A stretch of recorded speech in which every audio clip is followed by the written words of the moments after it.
लोकदल के माननीय राष्ट्रीय अध्यक्ष जयंत सिंह जी को मैं आमंत्रित करता हूं, वो आए सभा को संबोधित करें।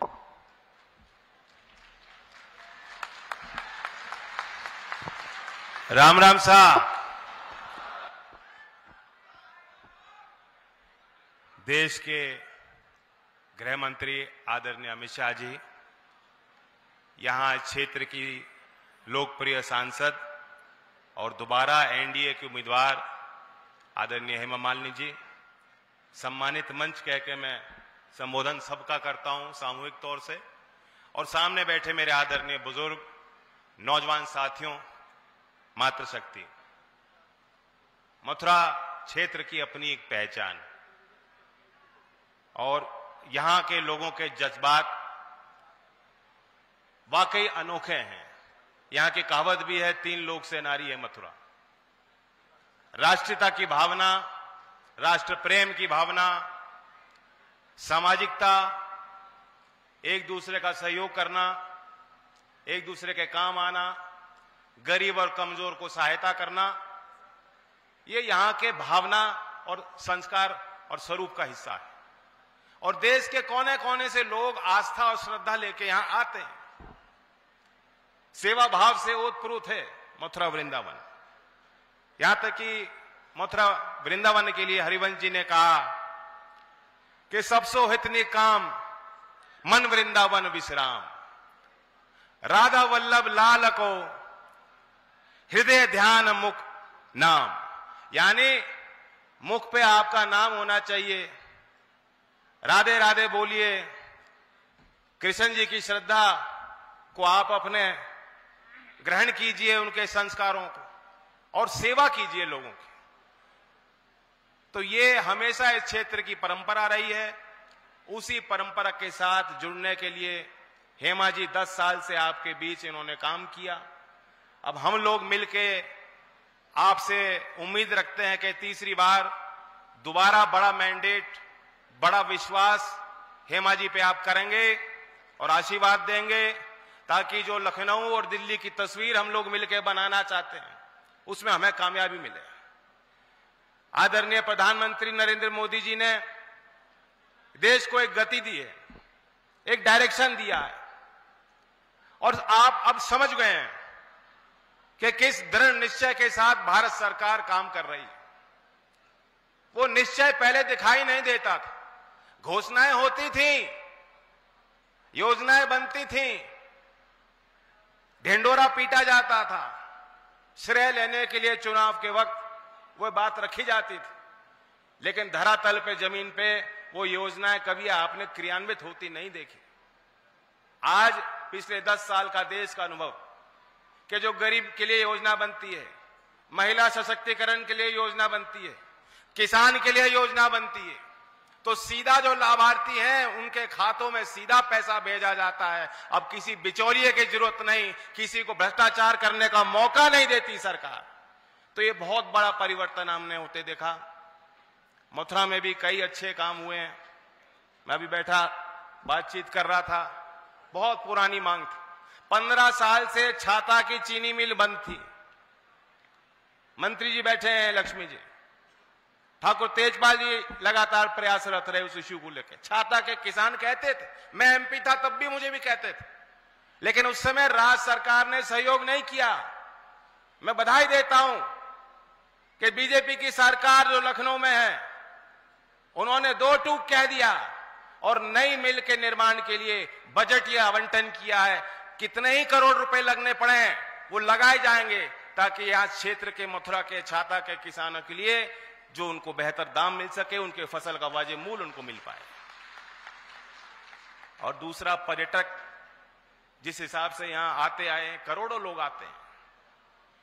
कोरोना के पहले जो वर्ष था 2019 का, जो आंकड़े हैं वो दिखाते हैं कि मथुरा वृंदावन में अकेले 1,60,00,000 पर्यटक हर साल आते थे। यूपी टूरिज्म बोर्ड का यह आंकड़ा है। फिर 2 साल खराबी आ गई, आना जाना बंद हो गया।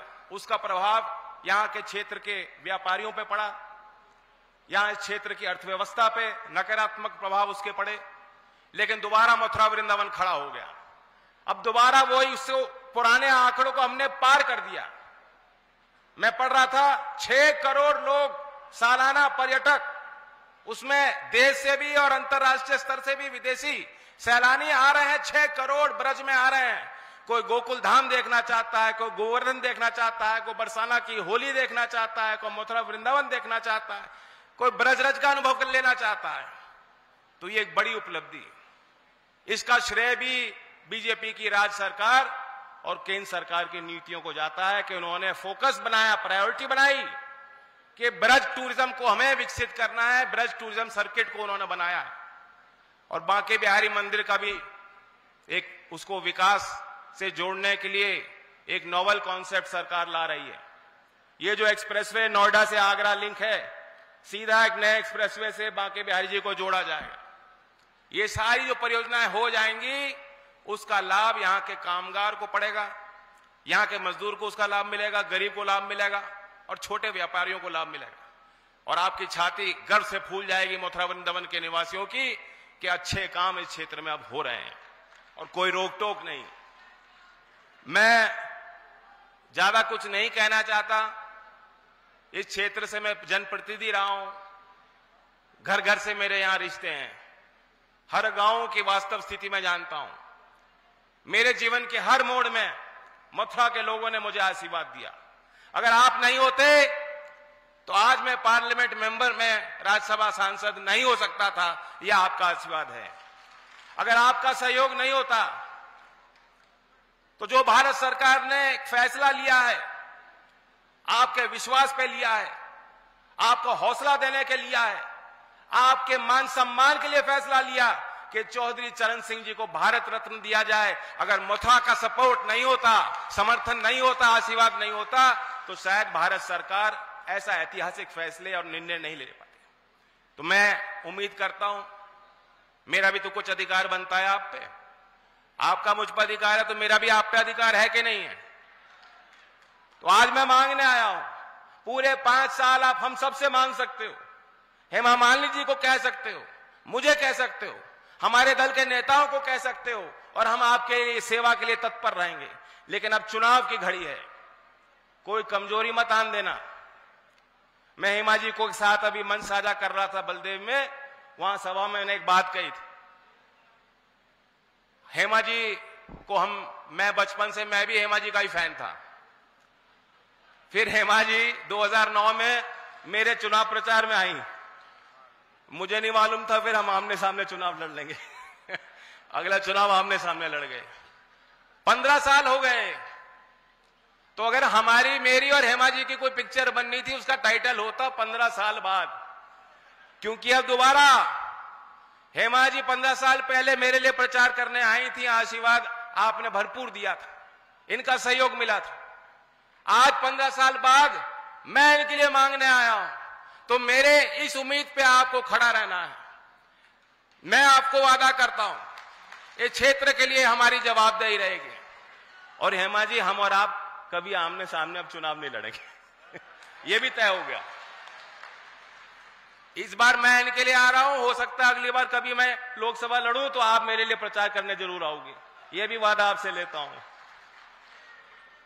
बाकी मैं ये मंच, क्योंकि मैं भी सुनना चाहता हूं गृह मंत्री जी का संदेश देश के लिए, और मैं उम्मीद करता हूं कि यहां खास तौर से लोक दल के कार्यकर्ताओं और समर्थकों से मैं अपील करता हूं, मेरा सिंबल मथुरा में क्या है? कमल। कमल का फूल ढूंढना ईवीएम में और जोर से बटन दबाना। नल और कमल साथ है तो आपके समस्याओं का हल भी संभव है, ये याद रखना। और 26 तारीख में पूरी वोट देकर 400 पार के हमारे लक्ष्य को पूरा करने में हमें सहयोग करना। धन्यवाद। जय हिंद, जय भारत। भाइयों बहनों, आपको जिनका बहुत बेसब्री से इंतजार था, बहनों भाइयों, जिनको सारा हिंदुस्तान सुनना चाहता है, गांव गली खेत खलिहान सुनना चाहता है, हर इंसान सुनना चाहता है, नौजवान सुनना चाहता है, जिन्होंने हिंदुस्तान की संसद में खड़े होकर धारा 370 को मिटा दिया था। भाइयों बहनों, ऐसे हम सबके चहेते नेता जिन्होंने भारतीय जनता पार्टी को दुनिया का सिरमौर बना दिया।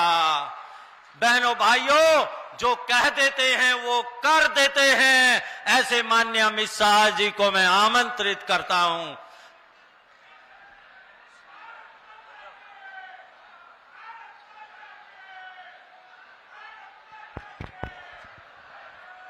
मेरे साथ बोलिए, भारत माता की।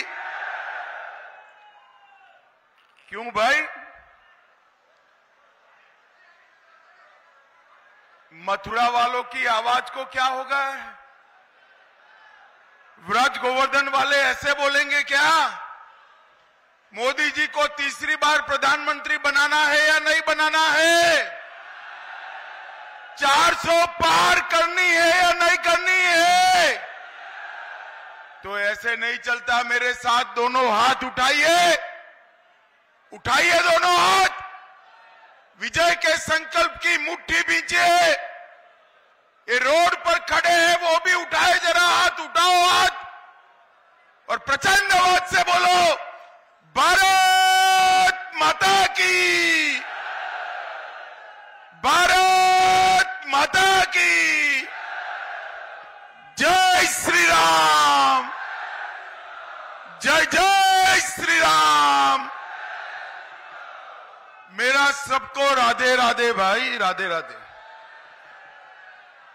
मंच पर उपस्थित लोकदल के राष्ट्रीय अध्यक्ष श्रीमान जयंत चौधरी जी,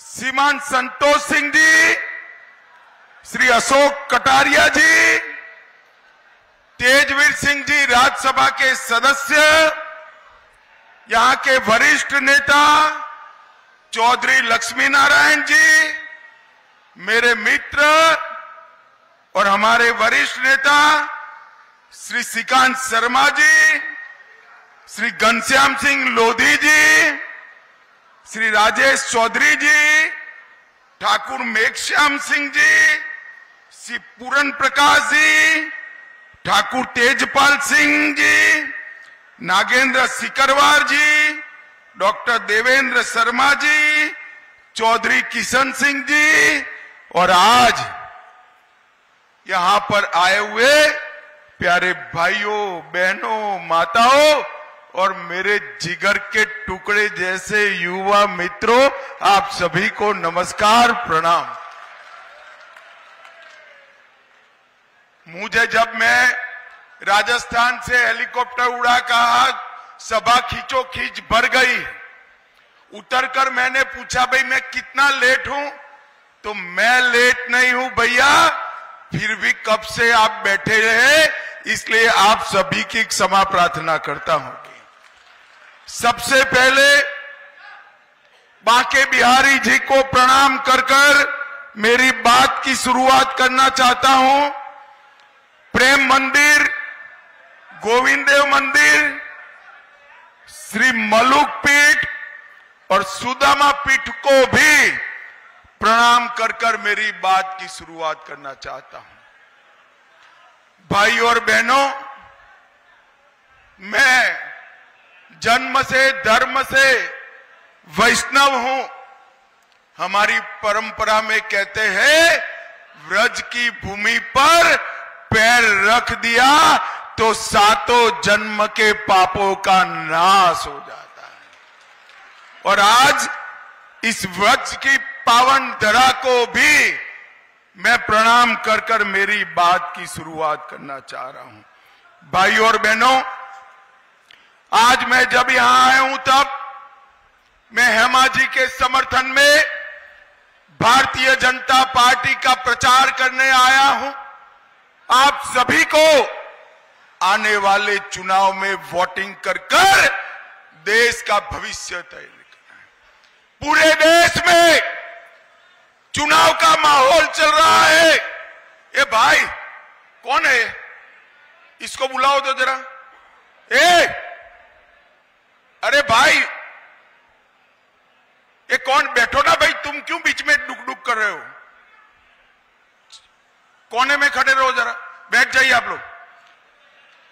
पूरे देश भर में लोकसभा का चुनाव हो रहा है। पहले चरण का मतदान हो चुका है। मैं पहले चरण का परिणाम व्रज वालों बताऊं आपको? क्या जानना है? जोर से बोलो, जानना है? मगर किसी को बताना मत, तो बताओ बताओ।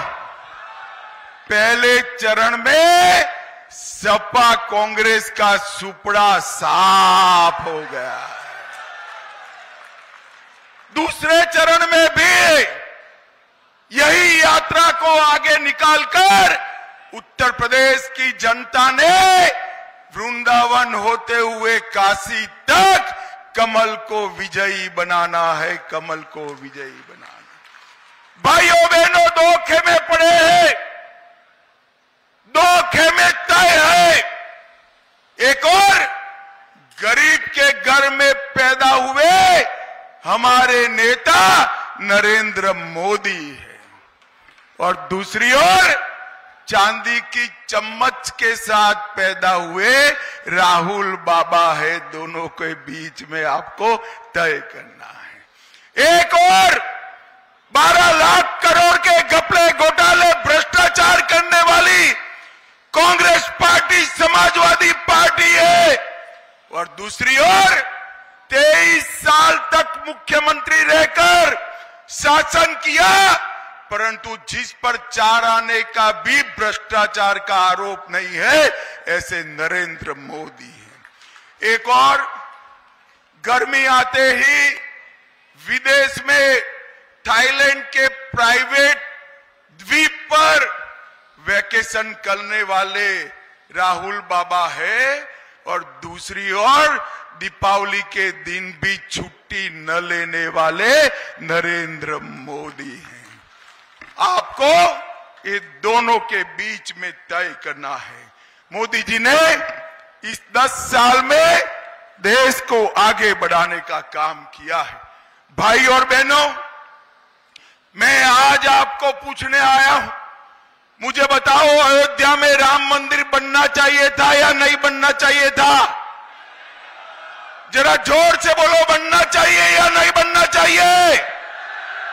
एक कांग्रेस पार्टी ने 70 साल तक, इस सपा बसपा ने 70 साल तक राम मंदिर को अटका कर रखा, लटका कर रखा, भटका कर रखा। मोदी जी ने 5 ही साल में केस भी जीता, भूमि पूजन भी किया, और प्राण प्रतिष्ठा कर कर जय श्री राम कर दिया। और भाई और बहनों, जब प्राण प्रतिष्ठा हो रही थी, इस सपा और कांग्रेस वालों को निमंत्रण दिया गया, मगर अपनी वोट बैंक की लालच में अयोध्या की प्राण प्रतिष्ठा में भी नहीं गए। भाई और बहनों, मथुरा वालों, ये कश्मीर हमारा है या नहीं है? जोर से बोलो, है या नहीं है? एक खड़गे साहब कहते हैं, कांग्रेस वाले कहते हैं, अखिलेश यादव कहता है कि उत्तर प्रदेश और कश्मीर का क्या लेन देन है? मुझे बताओ, धारा 370 हटनी चाहिए थी या नहीं हटनी चाहिए थी? जोर से बोलो, हटनी चाहिए थी या नहीं हटनी चाहिए थी? मोदी जी ने 70 साल से जिसकी राह देख रहे थे, वो धारा 370 को 5 अगस्त 2019 को समाप्त कर दिया भाइयों, और कश्मीर को हमेशा के लिए भारत के साथ जोड़ दिया। भाइयों और बहनों, 10 साल तक सोनिया मनमोहन का राज चला। 10 साल में हर रोज आए दिन ये आलिया मालिया जमालिया पाकिस्तान से आते थे, बम धमाके करते थे और कर कर चले जाते थे, किसी के मुंह से ऊप नहीं निकलती थी। 2014 में पश्चिम यूपी वालों ने मोदी जी को प्रधानमंत्री बनाया, मगर पाकिस्तानी आतंकवादियों को मालूम नहीं था, आदत पड़ी थी। उरी और पुलवामा पर हमला किया, मोदी जी ने 10 ही दिन में पाकिस्तान के घर में घुसकर सर्जिकल स्ट्राइक और एयर स्ट्राइक कर कर आतंकवादियों का सफाया करने का काम मोदी जी ने देश को सुरक्षित किया है। मोदी जी ने देश को समृद्ध किया है। हमारे अर्थतंत्र को 11वें नंबर पर मनमोहन सिंह जी छोड़ कर गए थे। मोदी जी ने 11वें नंबर से 5वें नंबर पर लाने का काम किया। और मथुरा वालों, गोवर्धन वालों, मैं एक मोदी गारंटी कहकर जाता हूं, तीसरी बार प्रधानमंत्री बना दो, भारत संसार का तीसरे नंबर का अर्थतंत्र बन जाएगा। तीसरे नंबर का। भाई और बहनों, चौधरी चरण सिंह वो नेता है जिन्होंने उत्तर प्रदेश की किसानों की धरती को, उनकी भूमि को सुरक्षित करने का काम किया था। चौधरी साहब ने कांग्रेस किसानों की भूमि बचाने के लिए छोड़ी थी। इतने सालों से कांग्रेस ने उनको भारत रत्न नहीं दिया। चौधरी चरण सिंह जी को भारत रत्न देने का काम भारतीय जनता पार्टी के नेता और प्रधानमंत्री नरेंद्र मोदी जी ने किया। आज मैं यहां पर चौधरी साहब की भूमि पर आया हूं। यहीं से गायत्री देवी जी सांसद रही, यहीं से चौधरी साहब ने पूरे उत्तर प्रदेश को एकत्रित करने का काम किया, किसानों को एकत्रित करने का काम किया। मोदी जी ने चौधरी साहब को भारत रत्न देकर उत्तर प्रदेश के किसानों का और मथुरा का भी सम्मान करने का काम किया। भाई और बहनों, मोदी जी ने समग्र उत्तर प्रदेश के अंदर कई हजार किलोमीटर नेशनल हाईवे, हर घर में बिजली, हर घर में पानी, हर घर में शौचालय, 5 किलो अनाज हर गरीब को मुफ्त, 5 लाख तक का इलाज हर गरीब को मुफ्त, और कोरोना में हर एक को कोरोना का वैक्सीन देने का काम नरेंद्र मोदी जी ने किया। भाई आप सभी को वैक्सीन लग गया है ना? जरा जिसको दोनों वैक्सीन लगाए हाथ उठाओ तो जरा। सबको लगा है ना?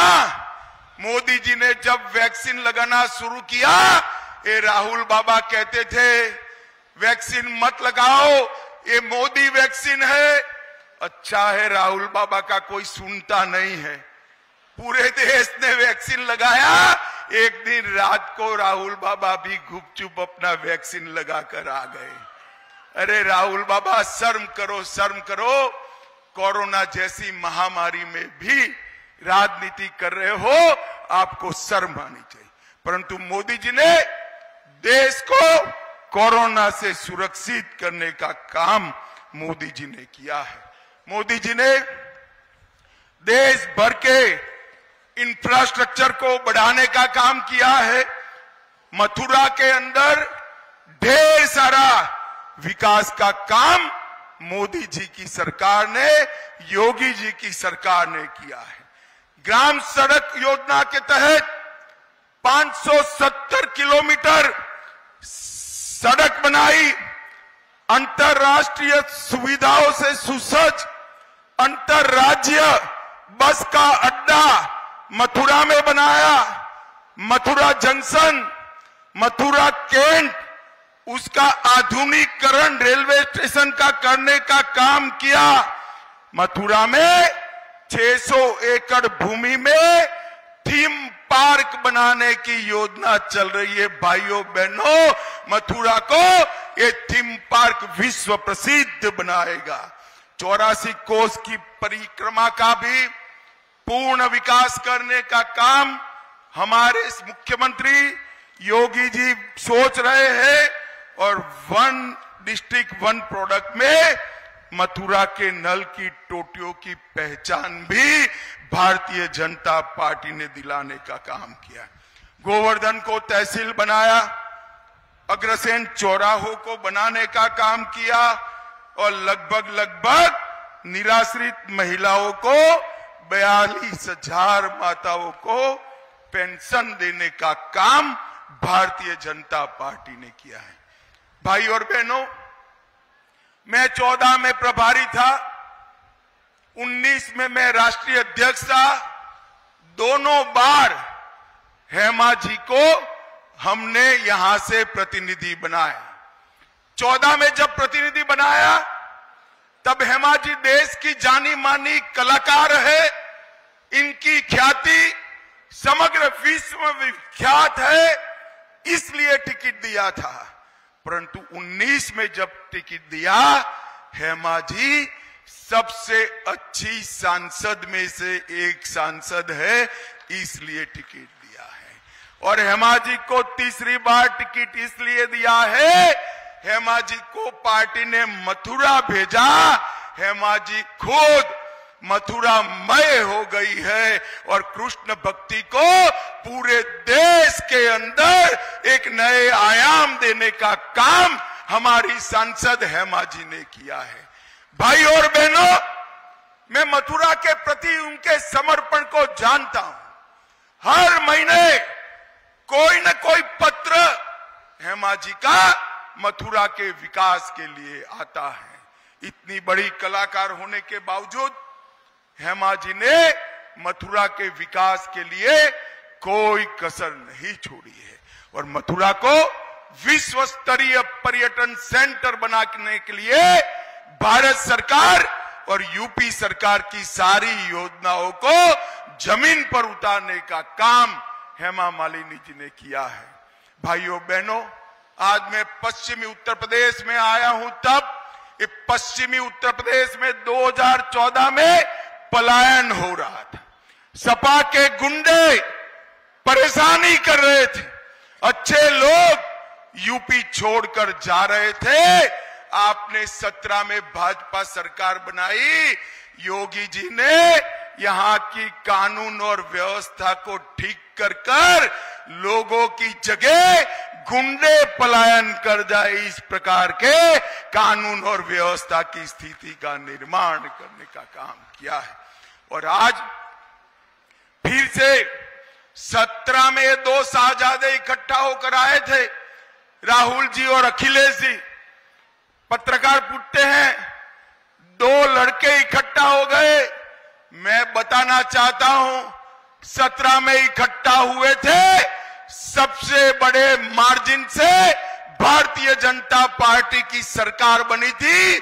24 में इकट्ठा हुए हैं, सबसे ज्यादा सीट उत्तर प्रदेश में भारतीय जनता पार्टी इस बार 24 के चुनाव में जीतेगी।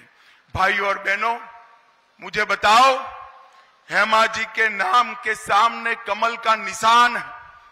हेमा जी के नाम के सामने जो कमल का निशान है, उस पर बटन दबाते ही आपका वोट सीधा नरेंद्र मोदी को प्रधानमंत्री बनाएगा।